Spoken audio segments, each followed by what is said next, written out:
From WXOW, this is La Crosse's own News 19 Live at 5. After one of the most contentious and close races in Wisconsin history, the state is now blue with a new governor at the helm. Those results all thanks to record midterm election voter turnout, both in the Midwest and nationwide.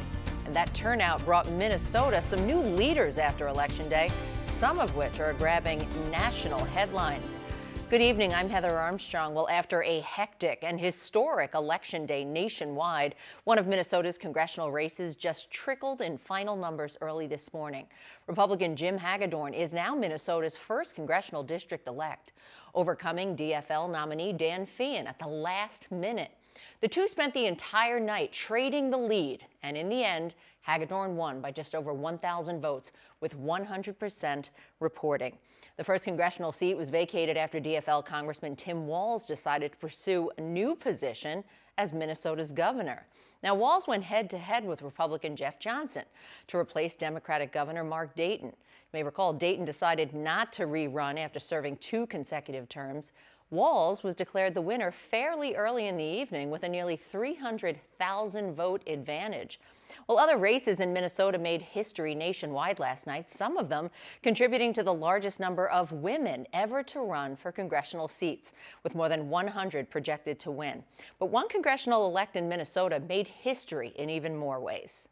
The first woman of color to represent our state in Congress, the first woman to wear a hijab to represent us in Congress, the first refugee ever elected to Congress, and one of the first Muslim women elected to Congress. Well, back in Wisconsin, Josh Kaul has officially claimed victory in the race to become the state's next attorney general, defeating incumbent attorney general Brad Schimmel, who was seeking a second 4-year term. Now, overnight, it was still too close to call, but now the results are in. Kaul took the stage earlier today. As your attorney general, I will be independent, and I will be an advocate for all Wisconsinites. I'm grateful for your support. Let's get to work. Thank you so much. And in the Wisconsin's governor's race that all polls had gridlocked in an even tie, Democrat Tony Evers pulled ahead of Republican incumbent Scott Walker early this morning, winning by just above 1% and a nearly 31,000 vote advantage. Well, just this afternoon, Governor Scott Walker issued what appears to be a concession statement on the election results, thanking friends, family, supporters, and also Tony Evers, wishing him well as the transition begins. Walker also touched on his time in office, saying in part his team and the state have come a long way together, and he hopes the progress will continue. Well, that statement came shortly after Walker called Governor-elect Tony Evers to say personally that he's conceding. Now, Governor Walker has yet to speak to reporters directly or hold a formal concession speech.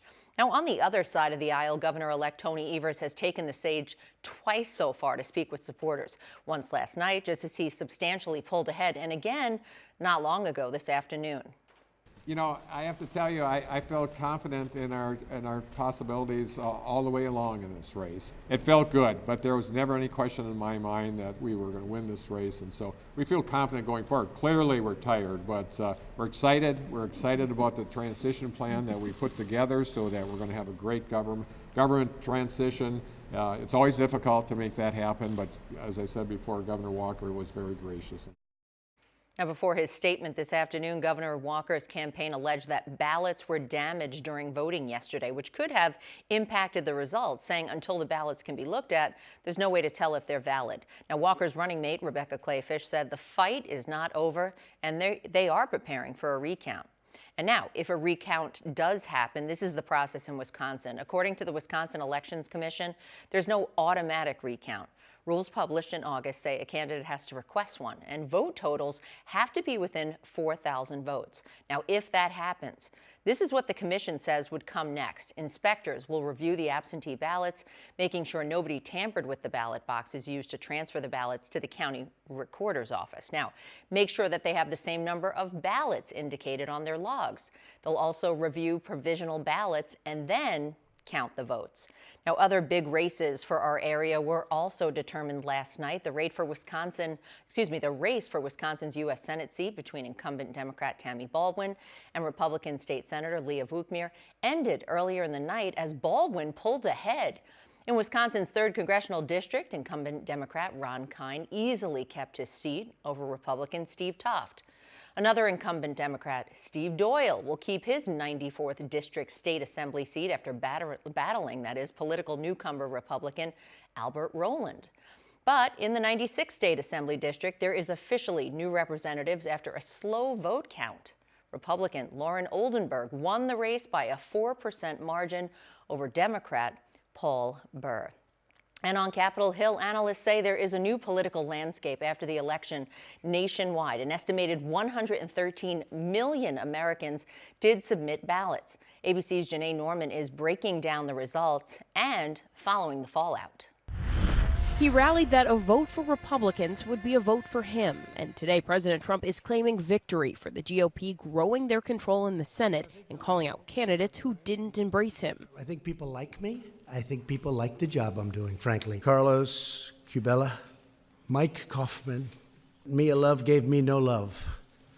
And she lost. Barbara Comstock was another one. I mean, I think she could have won that race, but she didn't want to have any embrace. The president's press conference quickly turning contentious when he was taken to task for stoking fears of migrants on the campaign trail and asked about calling himself a nationalist. On the campaign trail, you called yourself a nationalist. Some people saw that as emboldening white nationalists. Now people are also saying I don't know why you'd that say the that. That's such a racist question. The president lashing out at reporters despite saying he'd like to take a softer tone with the media and Democrats, even tweeting support for Nancy Pelosi, who could again become House Speaker and who says the midterms was a vote for the health of our democracy. American people want to put an end to unchecked GOP control of Washington, restoring again the checks and balances envisioned by our founder. We will strive for bipartisanship.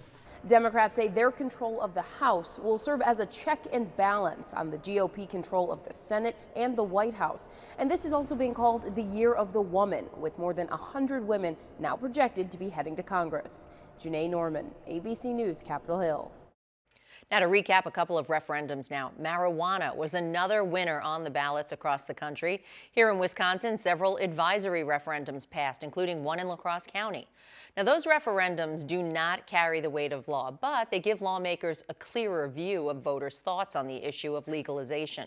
Elsewhere in the country, Michigan approved recreational use, and both Utah and Missouri approved use for medical cannabis. Well, Onalaska voters passed a school district operating referendum. The results coming in early this morning. Voters asked to exceed the revenue limit over the next 5 years. The request amounts to about $15 million. Awesome. It's awesome. Humbled. The community supports us again, continues to support us, I should say. Grateful, thankful, relieved, tired. You know, the results came in late. But it's a tribute to the people in our community and how they feel about the schools and how important. Now, that referendum runs through the end of the 2024 school year. And numbers show voter turnout was record-breaking yesterday. Nearly 2.7 million people voted in Wisconsin. That's according to unofficial returns from the Associated Press. Now, that is easily the most ever votes cast in a midterm election in Wisconsin. The unofficial number from La Crosse County puts voter turnout in this midterm at 85%.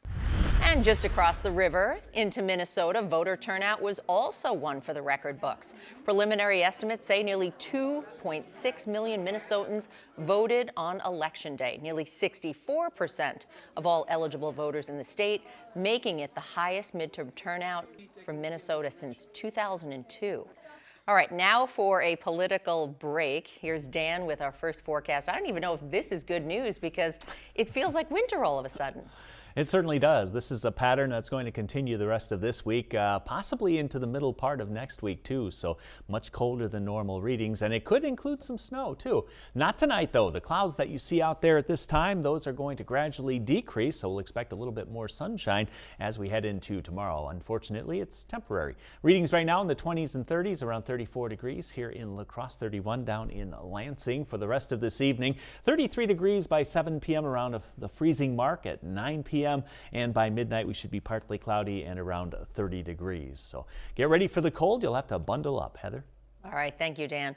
After closing just last week, the La Crosse County Disaster Recovery Center will soon be back open for any additional 3 days, that is. Now, the center will reopen this Saturday at 9, and it will close at 6. They will be closed on Sunday, but they plan to be back open Monday and Tuesday with the same hours. Now, another center in Monroe County opened today with those same hours. They'll be up and running through Friday. Well, La Crosse County will soon have a new tool to help detect dangerous drugs being smuggled into the jail. All inmates headed to jail will go through a scanning process similar to the one you might find at an airport. The machine costs over $118,000. And it was originally planned for next year's budget. However, an incident in October where an inmate nearly died from a fatal overdose prompted a priority shift.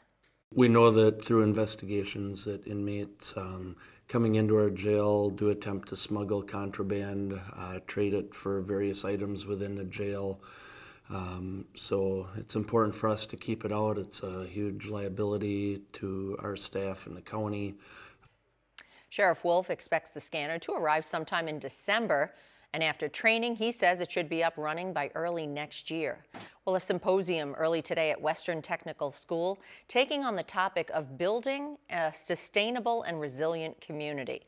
Guest speakers Jason Gilman and Carl Green spoke to the audience about environmental inequalities and how to best use and develop community lands. One issue addressed, finding developers that can work well with the city and its needs. Well, we like to think of every project in the city as a partnership, you know, because obviously there's a common good element to all these projects. And the city has resources too. We have regulatory resources, we have financial resources, and we can help influence what happens on those sites. The symposium also featured several local organizations and initiatives already actively addressing equality issues, equity issues. The hope of the symposium, according to WTC, is making the community more aware of the challenges that it might face in the future. Well, coming up, controversy on Capitol Hill as President Trump fires the U.S. Attorney General. But Washington isn't all gloom and doom. The sky had some colors to paint over the Capitol yesterday as well. Those stories when we come back. You're watching News 19 Live at 5 with Heather Armstrong and Chief Meteorologist Dan Breeden. Live at 5 continues right now. Attorney General Jeff Sessions submitted his resignation at the request of the president today. Therefore, I have recused myself. I am disappointed in the Attorney General. He should not have recused himself. Now, Sessions, once the president's earliest and most dedicated supporter in Congress. He had a rocky tenure, though, as AG. The president often openly criticizing him, particularly after Sessions recused himself from all matters related to Russian election meddling, allowing special counsel Robert Mueller to take over. Well, President Trump said Matthew Whitaker, Sessions' chief of staff, will take over as the acting attorney general. So those temperatures in the 30s, I mean, it just feels so different. Yeah, we're going to be below normal the rest of this work week, into the weekend, probably into the early part of next week too. Temperatures in the 30s. There's even a chance of snow. I'll have those details when News 19 Live at 5 continues. Now, your Storm Tracker 19 weather. The colder weather is certainly settled in, and it's going to stick around right through the rest of the work week, the weekend, and probably into the early part of next week. And we'll see temperatures like this pretty common, I think. 36 degrees today here in La Crosse, 35 in Black River Falls, around 34 in Winona, and 30 degrees in Preston. Looking ahead, the clouds will gradually clear out overnight tonight, but that's going to allow the temperatures to fall off probably into the lower to middle 20s for most overnight lows. Finally, some sun as we head into tomorrow. Temperatures once again, though, stuck in the 30s, and that sunshine is unfortunately only temporary. We'll have a weather system moving in late in the week, possibly as early as Thursday night into Friday, and that means the potential for some snow accumulations. Right now, some of the preliminary totals could have us over an inch, so we'll be certainly watching that as that system evolves. Satellite and radar at this time, lots of cloud cover kind of firmly socked in. We're going to see this gradually dry up, though the main system with this is really well to the east, so we'll begin to drag in some drier air. And Futurecast indicates that should result in some clearing after midnight tonight, and probably during the day tomorrow we'll end up with partly sunny skies. That weather system to the west will begin to pull in some high and mid-level clouds to the north and west, and a few of those will begin to drift into our area later in the day. Temperatures right now at 34 here in La Crosse. It's 29 up in Eau Claire, 30 degrees in the Twin Cities, 29 degrees in Mason City, around 28 in Preston, 34 in Winona, and currently it's 33 degrees in Black River Falls. The winds very much westerly, averaging around 10 miles per hour. They were a little bit stronger for much of this afternoon. And the wind chill factors then, that's what it feels like right now, is at 26 degrees here in La Crosse. Over southeast Minnesota, where the winds are traditionally a little stronger, you see readings looking more like upper teens. Right now in La Crosse, 34 with a dew point of 23, humidity at 64%, the winds west-northwest. Our pressure is rising in the river stage at 7.81 and holding steady. The high today 36, the low so far has been 32, 49 and 33 the normals for this time of the year. There's your record high of 76 from 1949.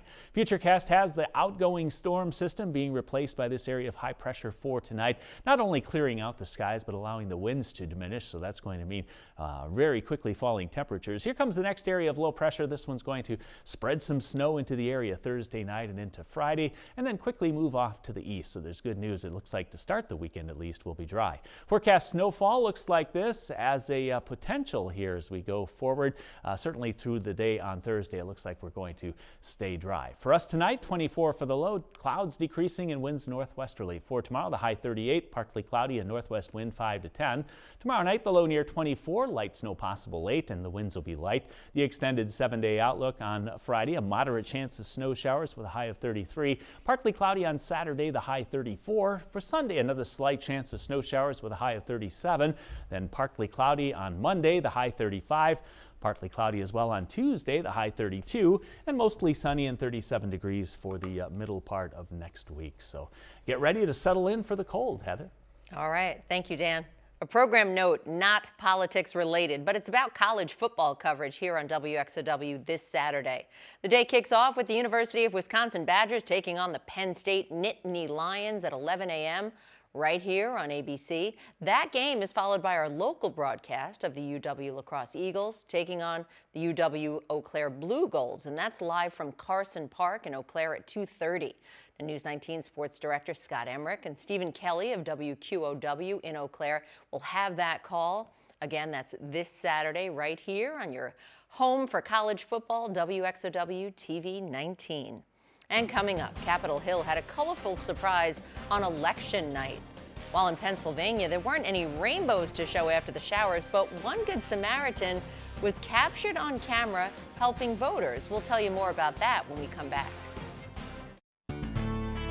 From WXOW, this is La Crosse's own News 19 Live at 5. A little bit more political news right now, but don't turn away just yet. This one isn't about the candidates. Take a look at this. A Pennsylvania firefighter steps up to help a couple of elderly voters waiting to cast their ballots when they got stuck out in the rain. Talk about being a good Samaritan. And back on Capitol Hill, check out this rainbow captured on election night. It looks like voters nearby could have stumbled into a pot of gold while leaving the polls. Well, stay with us. We're back in a couple of minutes with today's top stories. Here are today's top stories. The state of Wisconsin has turned the governor's seat blue and elected Democrat Tony Evers over Republican incumbent Scott Walker in last night's midterm election. Walker called Evers to concede today.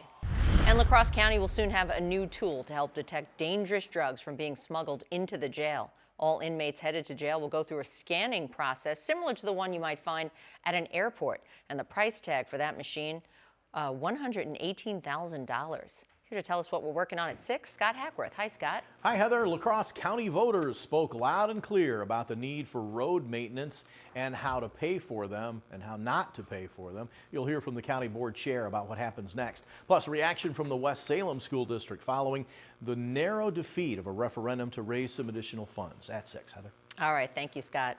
And colder than it should be this time of year. Yeah, I finally wore a jacket today for the first time. I'm halfway got away there. with sweatshirts until today. I do vests, so I'm like trying to resist. There you go. But jacket weather certainly over the next 5 to 7 days. In the short term, 30 degrees under partly cloudy skies at midnight. We should be clear by morning, down to 24 degrees. And then at 3 p.m., partly to mostly cloudy skies developing, a temperature of 38. All right, thanks for watching, everybody. Good night.